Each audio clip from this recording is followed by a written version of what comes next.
Alors moi, je voulais dire qu'on ne présente plus Annie Courtade. On ne la présente plus parce que tout le monde la connaît, au moins de réputation, je pense. Moi, j'ai eu le plaisir de rencontrer Annie il y a déjà un certain temps, puisque j'étais journaliste. Je suis toujours journaliste d'ailleurs. Et je dois dire que je suis fan. Et je suis bouleversée parce que quand Annie est arrivée tout à l'heure, elle m'a dit, j'avais plein d'invitations ce matin et je suis venue ici pour toi. Alors, je suis bouleversée encore plus qu'avant. Donc, je suis fan, je suis groupie et Annie le sait, vraiment. C'est une femme extraordinaire au parcours forçant le respect. Elle va nous raconter tout cela. Mais en dépit de cette réussite dans toutes ses affaires, elle est restée simple et surtout avec des valeurs de respect, d'aide aux autres, d'amitié, comme on le voit ce matin, qu'on ne trahit pas, qu'on ne trahit jamais. Voilà, donc on va commencer. Alors en plus, je viens d'apprendre que tu vas porter la flamme olympique en 2024. C'est incroyable, vu mon âge. Vous imaginez, je vais porter la flamme olympique. C'est vraiment quelque chose d'extraordinaire parce que je crois que c'était une blague quand le comité olympique m'a appelé. Non seulement je vais porter la flamme, mais je vais faire partie de la haie d'honneur qui, quand la flamme va repartir. Alors Enfin, sur quel trajet? À Cannes, je suppose. je ne sais pas. On le saura mi-mars, mi-avril, J-10, J-2. C'est extrêmement mystérieux sans doute pour des questions de sécurité. Mais moi, je pensais que, vu un âge canonique, on ne pouvait encore pas faire des performances sportives. Mais quand j'ai lu les critères qui avaient été retenus, puisque paraît-il il y a eu 40 000 personnes proposées, j'étais très fière d'être désignée, d'être retenue. Alors je m'entraîne avec un coach. En plus, je viens d'être opéré du ménisque il y a 2 mois par le professeur Trojani. Alors je m'entraîne avec des haltères dans le jardin, parce que si quelqu'un me voit, ils diront que j'ai vraiment pété un câble, avec des haltères d'1,5 kg, parce que la flamme pèse 1,5 kg et elle a 70 centimètres de hauteur. Voilà. Et tu sais combien de temps tu vas... Je ne sais Tu pas, connais? c'est en relais, donc on ne sait pas si c'est en courant, en marchant ou... enfin, je ne sais pas. Mais comme ça a lieu une fois par siècle, j'estime que c'est un grand honneur d'avoir Ah ben été, oui, tu ne pouvais pas refuser. retenu. Ah. Rien que pour ça, il fallait inviter Annie ce matin. Mais rien que pour ça, mais le reste n'est pas triste non plus. On peut revenir au début, Annie? Oui, bon, en Alors, au fait, début à Saint-Raphaël, les oui. débuts sont un peu difficiles. Bon, c'est-à-dire que je dis toujours que c'était Saint-Exupéry qui avait écrit « On ne se remet jamais de son enfance ». Et je pense que ce n'est pas la peine d'appeler au secours M. Freud. Je pense que c'est la vérité. Ce qui a forgé mon caractère, parce qu'on dit que j'ai du caractère, peut-être quelquefois mauvais caractère, c'est même certain. Je pense que on dit que les épreuves, lors des épreuves, le cœur se brise ou se bronze. Mais je pense que je suis né avec des handicaps. Et je pense que ce sont ces handicaps qui ont fait que j'ai un caractère qui est capable de traverser les épreuves. Je suis née orpheline, parce que ma mère est morte, elle avait 20 ans, j'avais 2 ans, et ensuite mon père. Donc je suis née à Saint-Raphaël, j'ai été élevée par des grands-parents italiens immigrés. C'était l'immigration heureuse où il n'y avait simplement que des valeurs qui étaient respectées, le travail, le respect, les valeurs essentielles. Ils avaient fui, mes grands-parents, la misère et le fascisme en Italie, et ils se sont regroupés. Toute la colonie toscane s'est regroupée au Dramont. Alors je pense que vous connaissez où est le Dramont. C'est à quelques kilomètres de Saint-Raphaël. Et il n'y a pas grand monde qui sait qu'il y avait une mine de porphyre au Dramont. Une mine de porphyre, aujourd'hui, c'est devenu un lac. Et c'est juste face au monument aux morts où il y a eu le débarquement fameux des Américains. Et cette mine de porphyre regroupait à peu près 800 familles italiennes dont les hommes cassaient des cailloux. Et, Mais ils n'avaient pas fait d'études, c'était tes grands-parents, c'était analphabètes, c'est ça? Ils étaient analphabètes, oui. Je pense que ce qui me manquait le plus dans ma vie, c'est le fait qu'il n'y avait même pas un livre, ni un journal, ni rien. On vivait et en plus c'est pas en 1914, hein, vous ferez quand même la grâce de penser que je ne suis pas né en 1914, mais cette mine de porphyre, elle a existé jusqu'en 1960. C'était des corons au soleil, en fait des maisons jumelles, où il y avait une chambre pour 5 personnes, voilà, donc sans eau, sans électricité, sans chauffage. Finalement, aujourd'hui, on s'aperçoit que le superflu est devenu le nécessaire, mais on n'était pas malheureux. Mais on luttait simplement pour savoir si à midi et le soir, il y avait quelque chose à manger. Voilà. C'était Bon, essentiel. Tu poursuis tes études. Alors la vie, elle est faite que de rencontres. Je pense que ma vie a été jalonnée. Alors la première rencontre, ça a été la directrice de l'école où j'étais, l'école communale au Dramont, et qui a convoqué ma grand-mère qui ne parlait qu'italien, en lui expliquant que cette petite était quelque part un peu douée et qu'il fallait surtout qu'elle fasse des études et qu'elle ne soit pas, qu'elle ne passe pas son certificat d'études et ne soit pas comme les sœurs de ma mère qui m'ont élevée ensuite, placée comme bonne à tout faire à l'âge de 12 ans. Et ma grand-mère, évidemment, n'a rien compris. Donc, elle a fait venir mes 2 tantes qui étaient les sœurs de ma mère, qui ont pris l'autocar de Saint-Raphaël pour venir.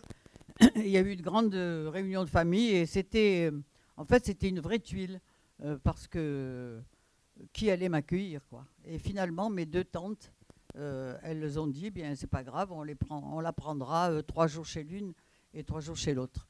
Ce qui fait que jusqu'à l'âge de 18 ans, je ne sais même pas ce que c'est que d'avoir eu un lit toute seule ou une chambre toute seule. Ce qui fait qu'après, j'ai eu une espèce de boulimie de maison, ce qui est stupide, mais qui s'explique pour en revenir toujours par la psychanalyse. Donc tu deviens professeur et professeur de lettres. Alors oui, parce spécialiste de Ronsard, c'est ça?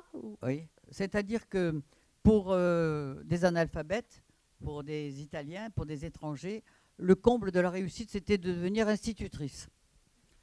Alors moi, je disais, jamais je serai institutrice parce que supporter les enfants de 3 ans, 5 ans, 6 ans, je pense que je n'aurais pas eu le courage de le faire. Mais j'ai dit, je serai professeur. Donc j'ai eu une carrière dans l'éducation nationale où j'ai enseigné. J'étais jeune professeur à 22 ans. Où j'ai été élève, pionne et professeur dans le même lycée à Saint-Raphaël, au lycée Saint-Exupéry. D'abord, il n'y avait pas de lycée à Saint-Raphaël, c'était ce qui est devenu le Crêpes de Boulouris, où c'était idyllique, parce que le Crêpes de Boulouris, je ne sais pas si vous connaissez, mais c'est dans un environnement absolument merveilleux qui va jusqu'à la mer.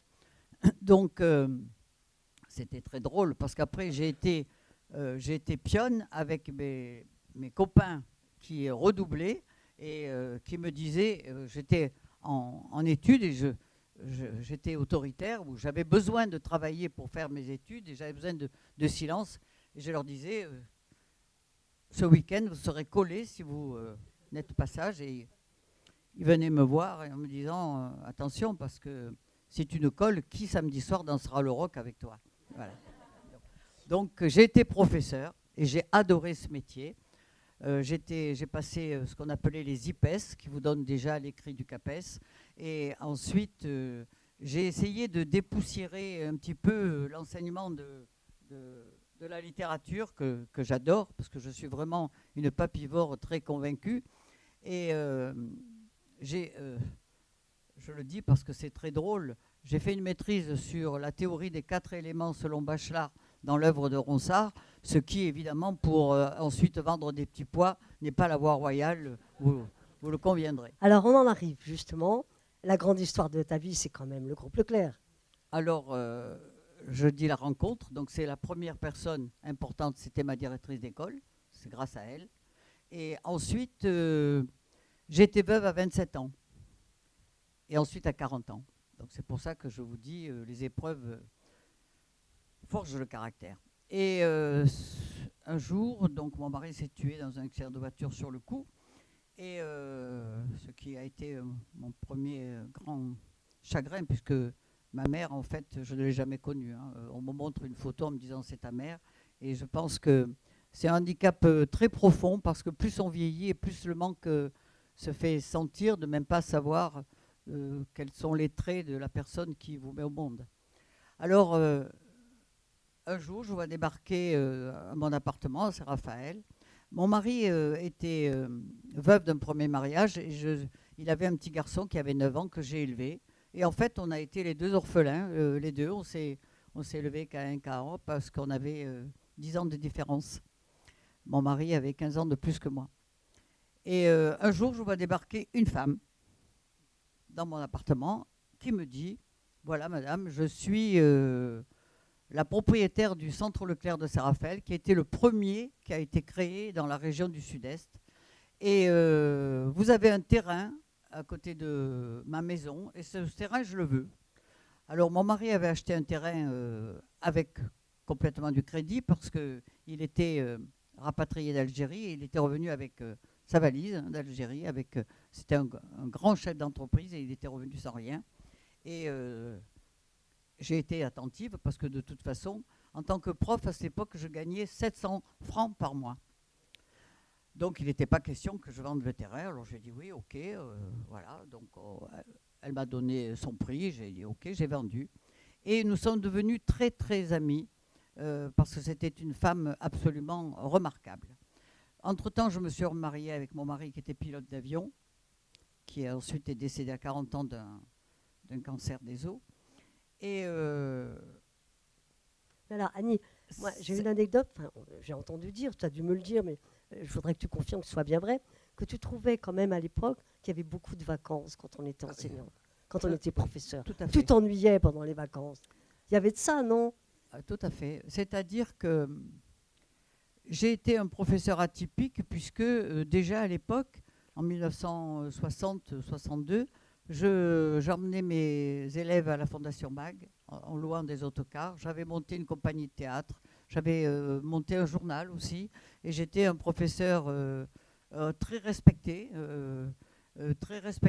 et très, très aimé de mes élèves parce que je les aimais aussi, sans doute parce que j'étais une enfant solitaire et une enfant qui était, comment dire, inconfortable dans son être profond, de par un manque certainement affectif.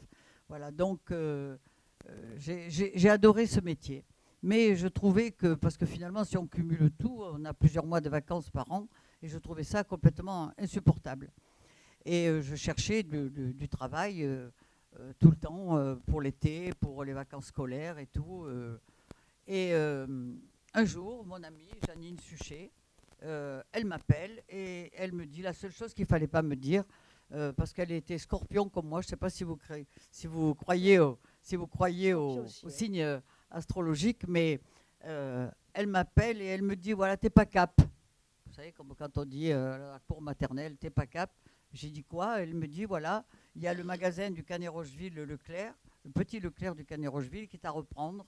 On va se séparer de l'adhérent parce qu'il n'est pas, comment dire, il n'est pas respectueux des normes Leclerc et de l'esprit Leclerc. On va s'en séparer. Je dis, tu plaisantes, je ne connais rien. Elle me dit, non, c'est pas grave, je te fais confiance et je sais que tu réussiras. Alors là, j'ai été quand même interpellée, mais l'important, c'est d'être bien accompagné dans sa vie. Donc, j'étais remariée et j'ai posé la question, évidemment, à mon mari, qui était quand même pilote à Air France. Et il m'a dit, ton choix sera le mien. Donc, le premier des conseils que je vous dis, faites-vous surtout bien accompagné dans votre vie personnelle. Voilà. Et on a dit, ben, au fond, pourquoi pas. Le grand avantage de l'éducation nationale, c'est de se mettre en fait en disponibilité. Je savais que de toute façon, mon poste resterait. Et comme je n'avais pas d'argent, que j'avais rien à perdre. Voilà, donc j'ai repris le magasin. J'ai repris ce magasin-là. J'ai multiplié le chiffre d'affaires par 10. Ensuite, le comble de l'histoire, c'est que mon ami qui a créé la région des Leclerc, puisqu'aujourd'hui il y a dans le sud-est 54 centres Leclerc, et la centrale d'achat est au Luc. Je vous raconterai ça parce que c'est la question très, très importante. Voilà, très importante. Et en fait, j'ai mon amie qui était Leclerc, parce qu'elle était une femme, quand il y a eu la règle des 2 magasins dans les centres Leclerc, 2 magasins seulement, elle en avait 5, on lui a fait une proposition financière qui n'était pas une proposition qui correspondait à la réalité des prix. Elle a claqué la porte et elle a tout vendu, ces 5 magasins, à la concurrence. Donc on s'est retrouvés notamment à Saint-Raphaël ou à Fréjus, où il y avait 2 Leclerc, sans Leclerc. Alors j'ai dit, comme je suis raphaéloise, je vais remonter à Leclerc. Là, je me suis confrontée de façon homérique au maire de Saint-Raphaël, qui était René-Georges Lorrain, qui était un grand gaulliste. Je me suis affrontée à lui parce qu'il ne voulait plus avoir de grandes surfaces. Et puis finalement, j'ai gagné. J'ai monté le centre Leclerc de Saint-Raphaël, qui existe, qui est là, que j'ai revendu ensuite à mon directeur postulant. Et ensuite, il y avait un magasin qui me faisait toujours rêver, c'est celui de Rocheville, qui était une belle endormie, c'est-à-dire le Super M de Rocheville. Et un jour, je me suis prise de culot et j'ai dit, je vais aller voir le propriétaire, qui était le président de Monoprix France, M. Mallard. Et je vais le voir dans son hôtel particulier à Paris. Il me reçoit, j'avais un bureau Louis XVI magnifique, avec une chaise qui était à 5 mètres. Et il me dit, voilà madame, quel est l'objet de votre visite? Je vous écoute. Donc là, je me suis lancée. J'ai parlé pendant une demi-heure pour lui expliquer le bien fondé, que j'avais la petite épicerie en bas, qui fait quand même aujourd'hui 25 millions d'euros, mais c'est une petite épicerie, mais que je rêve d'avoir ce magasin, si un jour il vend, etc. Donc il m'a laissé parler, et puis il m'a dit, madame, je vous connais de réputation, la seule chose que je puisse vous proposer, c'est de devenir ma salariée, de diriger un de mes magasins. Alors là, j'ai pris une belle claque, une belle claque, parce que pour moi, c'était humiliant. J'étais patron de mon magasin et il me proposait d'être sa salariée. Il ne savait pas à qui il avait affaire. Non, mais j'ai rien dit. J'ai mis mon mouchoir au fond de ma poche et j'ai dit un jour, on se retrouvera. Et puis, quelques années après, j'ai su qu'il avait eu des ennuis de famille. Son gendre s'était suicidé et qu'il envisageait de prendre sa retraite et de partir au Luxembourg. Donc j'ai dit, facialement, je ne vais pas aller encore le revoir. J'ai envoyé un intermédiaire qui s'est présenté sans parler d'enseigne, qui a négocié, en me rendant compte évidemment parce que j'étais décideur. Et puis finalement, on a été d'accord sur la chose et sur le prix.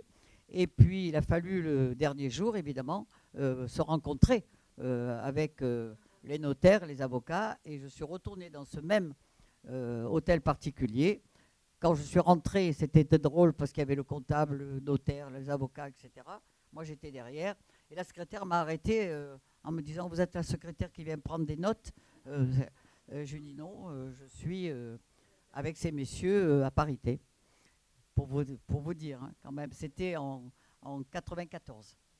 Et je suis rentrée, on s'est regardé avec M. Mallard. On n'a rien dit, on a fait comme si on ne se connaissait pas. C'était un monsieur intelligent. Et voilà, j'ai racheté donc le Super M, où on a multiplié par 2 le chiffre d'affaires sans agrandir d'un centimètre. Je suppose que vous devez le connaître. Voilà. Et tu as racheté sa maison particulière? Non. Non, c'est pas mon genre, l'hôtel particulier, non, pas du tout. Et ensuite, il y avait à Cannes un quartier qui était complètement en déshérence. C'était le quartier de Cœur de Ranguin, que les Cannois connaissent. Complètement. Et je passais tout le temps devant et je disais, quand même, c'est pas normal que Cannes, ce ne sont pas que des paillettes. Il faut que ce quartier ressuscite. Et je suis allée voir Bernard Brochant. Bernard Brochant, qui était un entrepreneur hors pair, qui a fait beaucoup pour la ville de Cannes. Et que donc ensuite David Lisnard a perpétué dans ses entreprises. Et je suis allée le voir, je lui ai dit, écoute Bernard, c'est pas possible qu'on laisse ce quartier complètement en déshérence avec des favelas, tout était fermé, tout était cadenassé. Et il me dit, mais tu as une proposition? J'ai dit, écoute, il te faut une locomotive, fais un appel d'offres, parce que c'est logique de faire un appel d'offres en concurrence. Et évidemment, il n'y a personne qui a osé aller monter un centre commercial. Et là, j'ai dit, au nom des miens, justement, parce que, pas parce qu'on est pauvre qu'on ne mérite pas du beau, j'ai demandé à Jean-Michel Wilmotte de m'accompagner dans ce projet. Et nous avons fait un centre commercial qui a complètement transformé le quartier. Et comme le handicap de la Côte d'Azur, c'est le logement des actifs, j'ai dit à Bernard, écoute, on va faire un centre commercial, mais mixte, avec des logements en habitat social au-dessus. Alors il me dit, bon, écoute, c'est pas mal ton idée, et je lui dis, on va faire aussi un pôle médical avec laboratoire, infirmière, club bel âge, médecin, dentiste, pharmacie, parapharmacie. Alors il me suivait toujours, Bernard, parce qu'il adorait l'entreprise. C'est lui qui dit toujours, le credo de ma vie, ça a été de faire FAIRE en majuscule. C'est de lui que j'ai appris cette formule. Nous avons monté ce centre commercial qui a transformé complètement le quartier, qui était... Je me souviens de l'inauguration, Annie. C'était en quelle date l'inauguration? C'était magnifique. Alors, en quelle date? C'était en 2012. Il y avait Michel-Édouard Leclerc qui est venu, il y avait plein de monde. C'était Édouard Leclerc. Ah, oui. Alors justement, la troisième rencontre de ma vie, ça a été Édouard Leclerc. Édouard Leclerc qui était un ancien séminariste, qui avait des... Vous imaginez quand même, parce que nous ne sommes pas des franchisés, hein, nous sommes 700 patrons indépendants qui sont propriétaires de nos affaires, que ce soit à l'immobilier, que ce soit à l'exploitation. Mais il y a tout un cursus que moi je n'ai pas fait, parce qu'à l'époque ça ne se faisait pas. Et aujourd'hui on a tout un cursus à faire pour parrainer des jeunes employés, des jeunes collaborateurs que nous avons et qui deviendront à leur tour patrons de leur magasin sans un centime.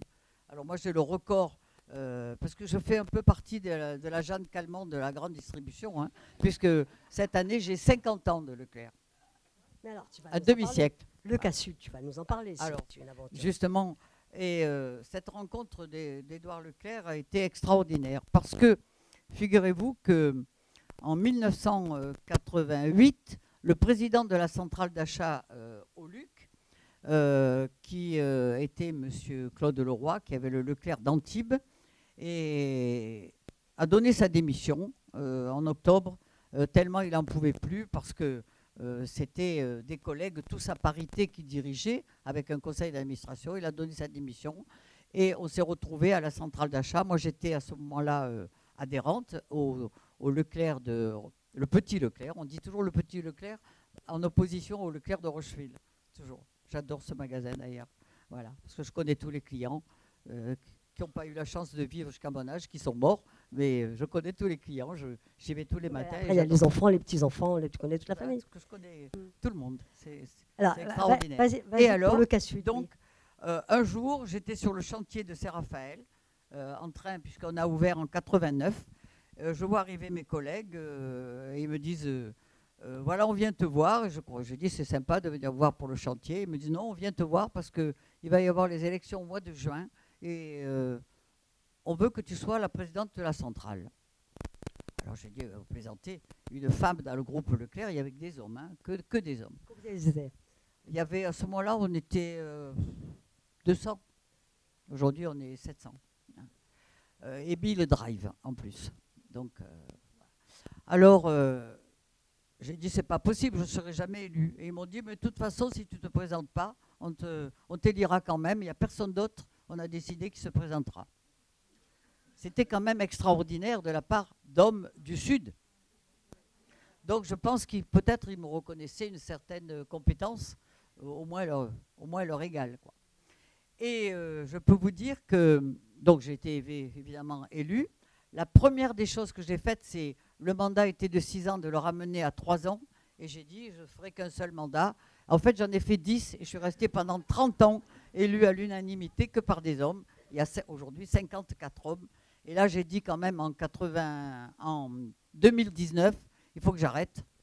Au bout de 30 ans, il faut laisser un peu la place aux jeunes. Quelles compétences faut-il avoir alors pour... Écoutez-moi, rien ne m'a jamais semblé impossible. Jamais. C'est Che Guevara qui disait soyons réalistes, osons l'impossible. Rien ne m'a jamais semblé impossible parce que j'avais l'envie chevillée au corps de réussir d'abord de ne pas avoir la même vie que mes grands-parents qui m'avaient élevé, et puis parce que je pensais je ne crois à la parité qu'au mérite et à la compétence, pas au sexe, parce que je trouve ça extrêmement humiliant. Et d'ailleurs, j'ai eu la chance d'être confrontée à Simone Veil lors d'un colloque à la Baule. Et François Léotard, qui était un ami d'enfance, parce qu'il Il était de Fréjus, François. Et un jour, il m'appelle, il me dit « Viens parler de la parité au congrès de la Baule ». Il était le leader du PR. Il était à ce moment-là présidentiable, vous vous le rappelez. C'est d'ailleurs pour ça qu'il a été flingué politiquement après, par son propre camp. Et je m'étais confrontée avec Simone Veil, que j'adore, qui est pour moi une icône. Et parce que justement, elle voulait la parité au quota. Et moi, je lui avais dit, on s'était rencontrés avant de débattre en public, parce que personne n'osait lui apporter la contradiction, ce qui était extrêmement orgueilleux de ma part d'apporter la contradiction à Simone Veil, mais je m'en étais expliqué avant, et je lui avais dit, en fait, vous voulez des quotas, comme pour moi ça me fait penser aux vaches laitières, hein. Vous vous rappelez qu'il y avait des quotas dans l'agriculture. J'ai dit, je trouve que c'est extrêmement humiliant, mais finalement, elle avait raison, parce que c'était un tremplin pour... Après... on a quand même plus ou moins de réussite aussi dans les quotas, parce que quand une femme, elle échoue, eh bien, elle est beaucoup plus stigmatisée que les hommes. Je l'ai vu, par exemple, avec mon amie Brigitte Henriquez, qui a été élue au Comité national olympique présidente il y a 2 ans, et elle a été dégommée par ceux qui l'avaient mise en place, parce qu'ils voulaient quand même continuer à diriger dans les coulisses. Et justement, elle a donné sa démission. On arrive au monde du sport, parce que tu n'as pas excellé que dans les petits poids. Il y a Ronsard, les petits poids, et puis il y a le sport. Le sport, la culture, puisque oui. j'ai été pendant 25 ans la présidente du Racing Club de Cannes volleyball féminin, où on est le club toujours aujourd'hui le plus titré, tout sport confondu, femmes et hommes. On a gagné 43 titres, dont 2 Coupes d'Europe des champions. Mais qu'est-ce que tu leur disais pour qu'elles gagnent tout? Je leur disais simplement, appliquez la phrase que Rose Kennedy donnait à ses propres enfants, faites toujours la course en tête, c'est là où il y a le moins de monde et c'est là où il y a le plus d'air. Voilà. Et je leur disais toujours, visez l'excellence. Ayez toujours les yeux dans les étoiles, même s'il faut toujours avoir les pieds dans la glaise, parce que on est toujours rattrapé par le quotidien, mais visez toujours l'excellence. Parce que c'est là où on a le plus de plaisir. La médiocrité, le ventre mou, moi je ne connais pas, je déteste. Mais alors maintenant, elle gagne moins depuis que tu n'es plus présidente du club. Si, elle gagne encore? Oui, d'accord. Par contre, le foot, alors tu te lances dans le foot maintenant? Alors le foot, donc au bout de 25 ans, je méritais, parce que je suis aussi la présidente de l'orchestre national Cannes-Alpes-Côte d'Azur, et tous les week-ends, le samedi j'ai un match, et le lendemain j'ai un concert, et vice-versa, ce qui fait que je n'ai jamais de temps pour moi, jamais. Mais enfin, c'est un choix de vie. Et un jour, 1 mois après que j'ai dit, j'ai mis 3 ans quand même pour me faire remplacer pour la présidence du Racing, David Lisnard m'appelle et me dit « Je pense que tu vas tomber en dépression nerveuse, j'ai quelque chose pour toi, il faut que tu me reprennes la S-Can Foot ». Alors je lui dis « Mais ça, jamais, jamais, jamais ». Alors il me dit « Fais-le pour moi ». Et j'ai dit « Non, même pour toi, je ne le ferai pas ». Et puis, il faut bien le connaître, David. En fait, j'aurais pu l'accuser de harcèlement et déposer plainte. Et ils m'ont OK, j'accepte. Mais facialement, je ne serai pas présidente. Mais je veux bien. Quelle est ta mission? Il me dit, ma mission, c'est tu vires tout le monde, tu refais une équipe, tu prends la présidence. Et là, j'ai dit non. Mais j'ai viré tout le monde. J'ai fait un vrai putsch. J'ai refait une équipe et je me suis mise vice-présidente et j'ai choisi Johan Micou, qui est un grand joueur de football, comme président. Et maintenant, elle gagne tout? Non. Si, ça y est, ça gagne tout. Non. Alors donc, Johan, il s'est mis tout le monde à dos, et notamment la mairie. Et un jour, à 7h du matin, on commence à m'appeler en me disant, avec des SMS et tout, je te félicite pour ta nouvelle fonction et tout. Finalement, j'en appelle un. J'ai dit, mais pourquoi vous me félicitez? Qu'est-ce que j'ai fait? Il me dit, lis ce matin. Et je regarde. Et en fait, il y avait la moitié de la page, il y avait marqué Johan Micou donne sa démission. Et en bas, David Lisnard vote Annie Courtade comme présidente. Alors je l'appelle, je l'engueule. Et sa seule réponse, il me dit, voilà, tu as 4 ans de retard pour la présidence. Voilà. Donc je me suis retrouvée avec le bébé sur les bras. En Et je suis 2019. devenue présidente il y a 4 ans, Ouais, c'est ça. avec 2 ans de Covid tout de suite, ce qui était une bonne initiation. Et bon, là aussi, j'ai dit, on ne va pas rester en National 3. Je vise la montée. Mais je peux vous dire que le foot, avec le volleyball, c'est un choc de culture. Hein. Vraiment. En plus, on a 900 gamins et gamines qui vont des U6 jusqu'au U19 et en réserve, plus l'équipe phare.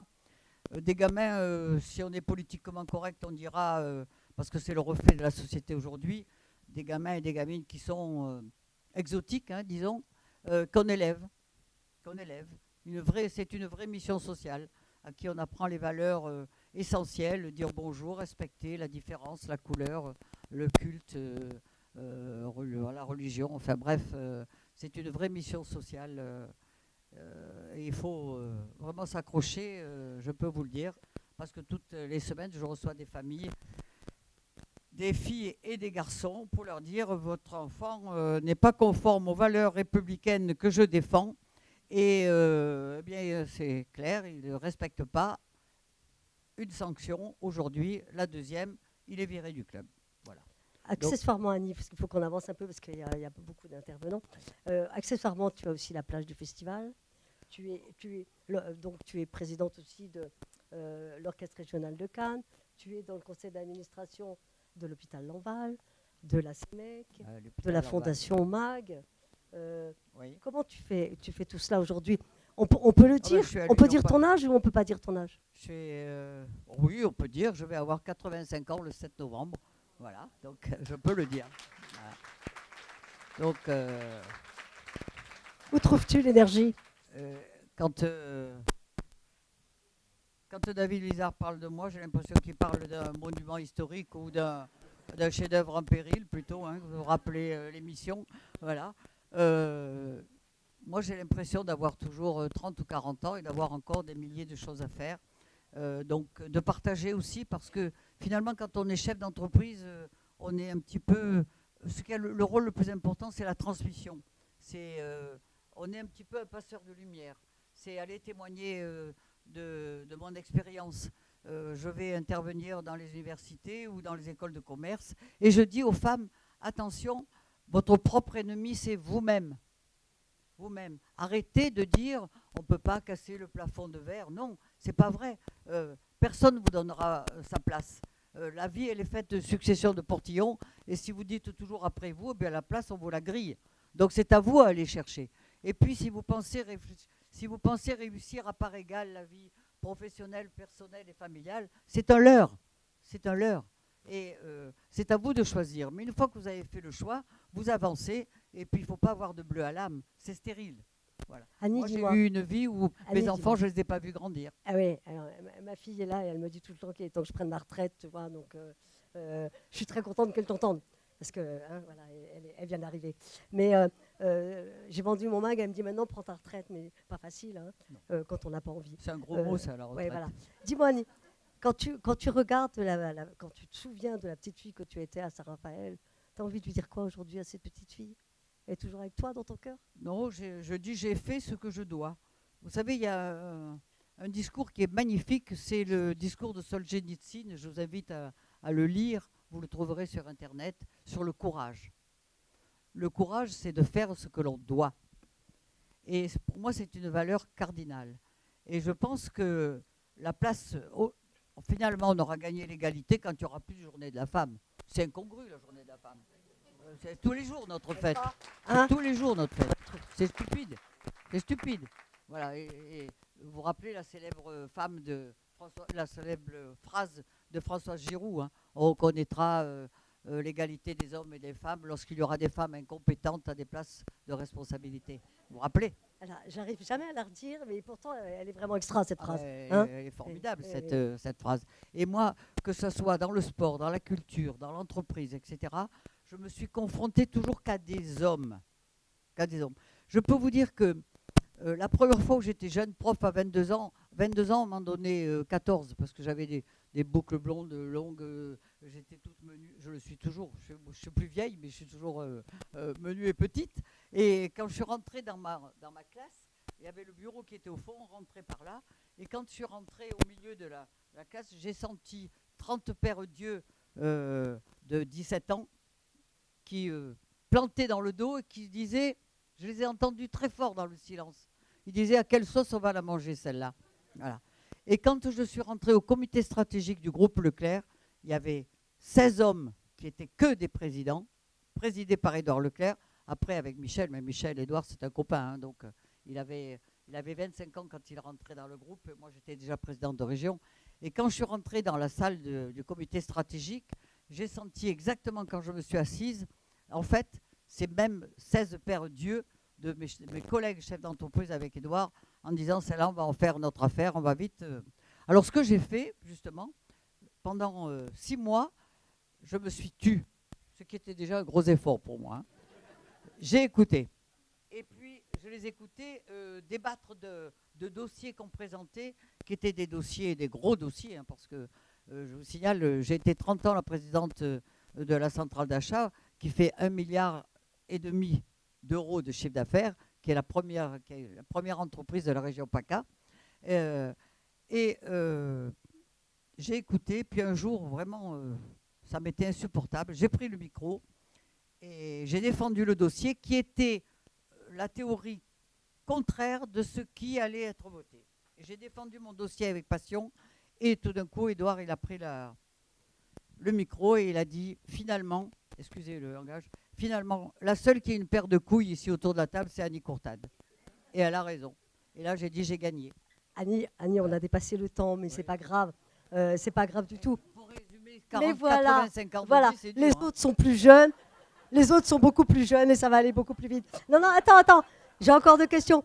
Est-ce que c'est facile d'être enfant d'Annie Courtade, voire tu as des petits-enfants? J'ai 2 petits-enfants, 2 petits garçons. Tu as 2 enfants, Brice et Charlotte. C'est Charlotte et 2 petits garçons. 2 petits-enfants, garçons. C'est facile d'être enfant ou petits-enfants d'Annie Courtade? Non. D'ailleurs, c'est pour cette raison, parce que c'est, disons, presque on dirait que le panonceau Leclerc est génétique, parce que ceux qui ont des Leclerc de ma génération, il n'y en a plus. Hein. Mais aujourd'hui, ils prennent la retraite à 65 ans, ce qui est à peu près normal. Ils le revendent à leurs enfants. Et aujourd'hui, on a 50% d'enfants qui reprennent les magasins, ce qui laisse moins de place à nos jeunes directeurs de devenir à leur tour patrons, en étant parrainés par nous et surtout cautionnés auprès des banques financièrement. Voilà. Mon fils un jour m'a dit, mon fils est en bac plus 12, hein, donc c'est un enfant qui est bien câblé, Dieu merci. Et ma fille, elle est tombée en passion comme Alexia, elle est cavalière de haut niveau, etc. Et merci maman d'ailleurs, parce que c'est pas un sport, c'est un sport qui est très onéreux, comme la voile. Et en fait, mon fils un jour m'a dit, je ne reprendrai jamais un de tes magasins puisque je serai toujours le fils d'Annie Courtade. J'ai dit, tu fais comme tu veux, tu fais des études. Et il a fait, d'ailleurs très éclectique, puisqu'il a fait à la fois maths sup, maths spé, des maths, de la physique, les beaux-arts, études d'architecture. Et après, un jour, il m'a dit qu'il voulait être agriculteur et qu'il voudrait exploiter un domaine dans le Var que l'on a de 330 hectares. J'ai dit, bon, c'est bien. Et lui, il a fait, en étant, disons, étudiant avec des bacs moins 10. Et, pendant 2 ans, il a été élève je crois que c'est à Nyons, oui, c'est ça. Il a eu son brevet d'exploitation agricole. Et puis, c'était drôle parce que, en fait, avec bac plus 12, il est bistroqué aujourd'hui. Hein. Il a la plage du festival, le Mouret Rouge. Il a racheté le Flore à Nice, qui sera ouvert bientôt. Le Flore, il a aussi acheté au Canet Rocheville encore un autre restaurant avec un hôtel. Il a acheté 4 maisons au Palm Beach où il a fait un hôtel. Enfin bref, c'est un entrepreneur. Ça va, je débrouille. Pas mal. Dernière question, parce que RCF est présent aussi aujourd'hui. Tu es croyante, tu es très croyante. Est-ce que ça t'a aidé dans ta carrière? Rapide, Annie, parce que... La foi, oui. Bon, la foi, c'est un acte d'amour. Hein. C'est comme quand vous aimez quelqu'un, vous ne dites pas je l'aime parce qu'il a les yeux bleus ou il est blond. Parce que non, vous croyez. Je crois à un ordre supérieur qui nous dépasse et qui, espérons-le, reste le bien. qui s'appelle pour moi Dieu, mais ça pourrait être autre chose. Hein. Mais j'ai une fois chevillé au corps parce que je voyais ma grand-mère qui a eu une vie mais absolument épouvantable et qui préférait nous priver d'un repas et qu'on aille faire des pèlerinages à la Sainte-Baume, à Notre-Dame-de-la-Gué et tout, parce c'était une communauté qui était extrêmement catholique. Je détestais ça, évidemment, quand vous avez allé faire des processions, quand vous avez 10 ans, 12 ans, etc. Mais l'idée a fait son chemin. Et je me disais, mon Dieu, mais comment on peut garder la foi quand on a des conditions aussi dures dans le travail? Mon grand-père paternel est mort la tête écrasée entre deux wagons au Dramont dans la mine de Porphyre. C'était du Zola dans le texte, vraiment, du Zola dans le texte. Voilà, et j'ai la foi et ça m'aide beaucoup pour conduire ma vie. Voilà. Merci, Après, Annie. voilà. Merci.